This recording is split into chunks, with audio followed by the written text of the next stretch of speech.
এখনই এখান থেকে চলে যাও। বাবা পুলিশ ডাকতেছে। দেখে ফেলেছে, দেখে ফেলেছে। কেন করছো এসব? করে কি হবে? এমনই করবো। এসব করলে বাবা কখনো তোমার সাথে আমাকে বিয়ে দিবে না। আমি আর জীবনে বিয়ে করবো না, জীবনটা চলে থাকবো। তুই যা খুশি তাই কর। তখন পুলিশ এসে মাথাতে মাথাতে থানা নিয়ে যাবে, তারপর বুঝবি।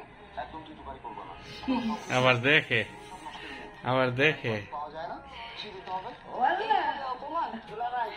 আপনার ঘর অন্ধকার ভালো লাগতেছে না। তুমি ওকে দুলাভাই কেন বলতেছো? বাইরে দুলাভাই কমো না তো কি কমো আপা?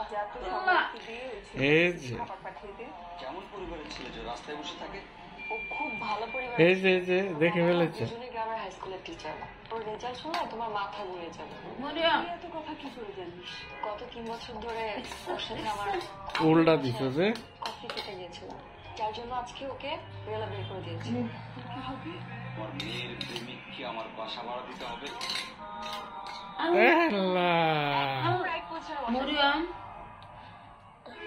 মারনি আপু, ওই আপু, আমি তোমার জন্য পুরো পৃথিবীর সাথে লড়তে আছি। খুলে ফেলেছে।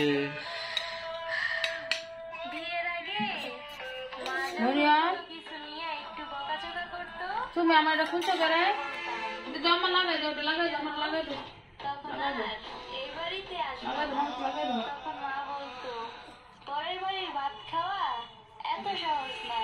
তারপর এখন বুঝতে পারতেছি আসলেই পরের বাড়ির ভাত খাওয়া খুশি।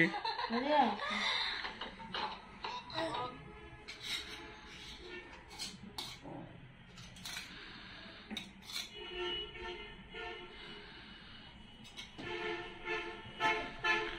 শেষ, আর খাবে না।